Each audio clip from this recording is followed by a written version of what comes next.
South by Southwest was a convention that was held over the past weekend, and it's interesting.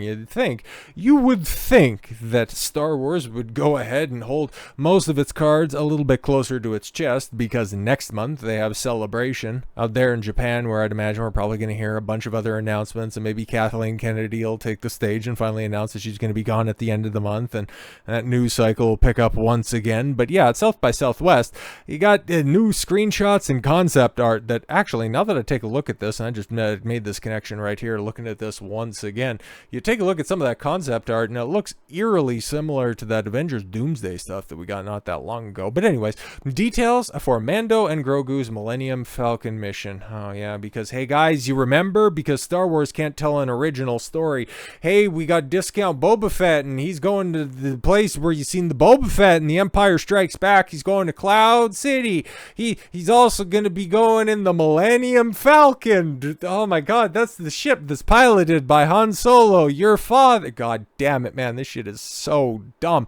It's gonna be so interesting when this film ultimately does get revealed and put into cinemas, because it's done, it's dusted, it's shot, and now it's in post production, and May 2026, I forget the specific date, but yeah, 16 months just about to the day. It's gonna be the first time since 2019 Star Wars has a film in the theaters, and well, it'll be interesting to see how it does, what the ultimate health of Star Wars is, because if we just simply go by the streaming shows, I mean, but if we go by the cinematic releases, well, that's not a whole hell of a lot better, because normally you would want something that was originally pitched as having one movie a year. Oopsie daisy, it's only been 7 years between Friends, right? But when you started everything off in 2015 with The Force Awakens, funny how we're getting to the 10-year anniversary of that, you start off by making $2 billion, and then by the end of your run in 2019 with The Rise of Palpatine, you end up barely breaking $1 billion. Now, okay, I ain't no mathematician. I took advanced math in high school, but that's about as far as I went. But $2 billion is a little bit higher than $1 billion. And normally, the health of an industry is based on its growth, and you would want the first number to be lower than the second number, not the inverse.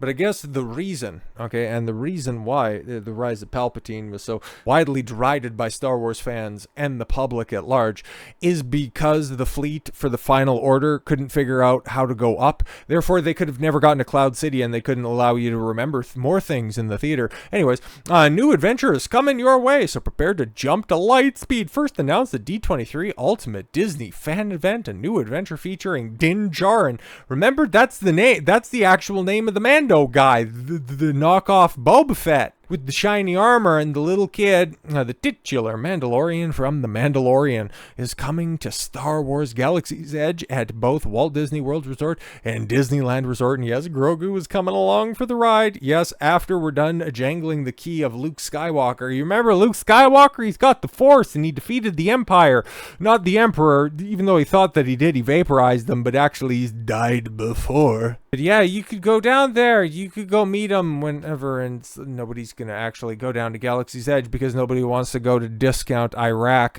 During the future of world building at Disney, how do you work at Disney? How do you work at Lucasfilm specifically and have the audacity to put on a panel where you want to teach an audience about how to world build, bruh?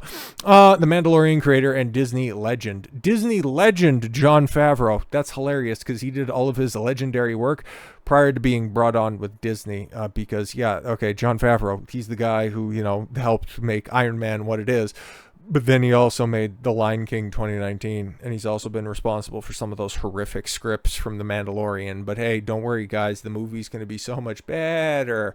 Was joined on stage by Imagineers Leslie Evans and Asa Kamala, whatever, to talk about what's coming soon to Batuu, whatever, man.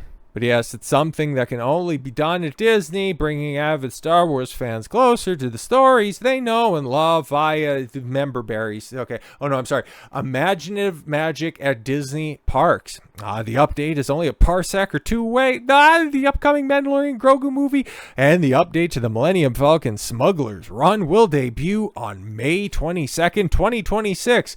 So we're doing a panel for that. cool. Opening an attraction and such a massive movie on the same day wouldn't be possible without the relationships we have inside Disney, Kamala said. Whatever, man. Working alongside the Mandalorian team, the Imagineers captured scenes from the attraction on the movie set, so you might see some familiar and beloved Star Wars locations. Aboard the Millennium Falcon, do you want to go to Cloud City? Do you want to see the little droids from, the Jedi Survivor games? Some of the only stuff, well, at least the first game. The second one was, I think, a buggy disaster. Stop me if you've heard this before. That game that ended up launching, that was a total mess on release. But those little droids are going to be there. Isn't that great? We love the little cute droids, but where's Grogu? I miss Grogu. I need to remember more things. But this is, oh my God, if this is what Star Wars has been reduced to, key jangling something that at time of release is going to be 47 fucking years old. Bro, Empire came out in 1980. You are still relying on that old fucking nostalgia. The wreckage of the Death Star, is that the first one? Well, that's obviously the first one, right? You remember that? You remember Sandcrawlers from 77? Jesus Christ, bro. This is all you're doing. You're not building anything. The audacity you have to say that you're world building. No. You're just pointing and going, look, this is what somebody else did a long time ago, okay? And instead of building on that, instead of, adding to it, we're just gonna simply put a picture of that in front of your face, and you better clap, otherwise we're just gonna call you a bigot. This sheer lack of creativity, man, it's startling. As somebody who's, like I've said before, not the biggest Star Wars fan, I gotta go back and I gotta watch the prequels and I gotta watch the OT once again, and it's definitely on my to-do list. It's just, I still kind of want to watch Lord of the Rings, and that's kind of how I spend my weekend. Anyways, what I watch when I have dinner. Otherwise, I'm working throughout the day. I don't have time to just put on a movie or something like that. But I'll get around to it, and I'll just, see what I'm missing. I don't hate them. Then again, I don't hold them up on a pedestal like some people out there do. But I can still, at least from what I remember, appreciate them from the creativity that they have provided. And as somebody who has watched many reviews and several different watch-alongs of Mandalorian Season 2, Season 3, Book of Boba Fett, Ahsoka, Obi-Wan, and of course The Acolyte, I have a pretty good understanding of what Disney's interpretation of the world of George Lucas is. And I know, outside of just my appreciation of some of those reviews, nobody remembers any of the stuff. Barely anybody. Outside of Skinwalker, Luke Skywalker, is anybody going to recall what happened during Mandalorian Season 2? The one that everybody goes, oh, but the things were good there. It just really started to fall off with Season 3. It's like, no, bro, you go back and you take a look at some of that atrocious character writing and you see how incompetent the remnants of the Empire are, how bad things are right now. It shouldn't be shocking to you at all because, yeah, all of this stuff, it was definitely crumbling prior to a couple of years ago. This shit has been going on for a very, very, very long time. And a lot of it has to do with people that just don't have a vision. They don't really care about this stuff. Jon Favreau, as somebody who has, been in a creative role at Lucasfilm for a long time, he at one point in time, he very much had it. Okay, he had that creative drive that could lead him to create something fantastic. That has obviously left him a long, long time ago. Don't know what happened. Frankly, don't care. We see it with creatives all the goddamn time. People that used to have something comes back or just, sticks around in a role for so long. They have tenure. They have appreciation for what they've done in the past, but they haven't really contributed anything of note recently that has led to the degradation of a franchise. Sucks to suck. It happens to some of the greats. I mean, it's just proof positive of that, especially with the stuff that I've been watching. Peter Jackson with The Lord of the Rings in the early 2000s as opposed to what he did with The Hobbit. Ugh.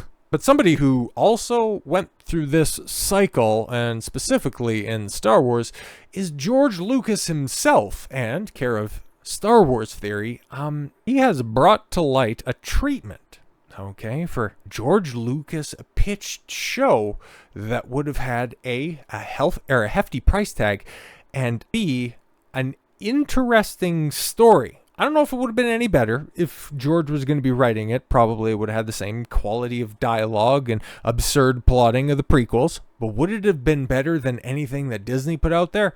It's really tough to tell because there are some shocking numbers that are going to be in here. Okay, I see the outcry from people claiming George's show was ludicrous at $40 million an episode.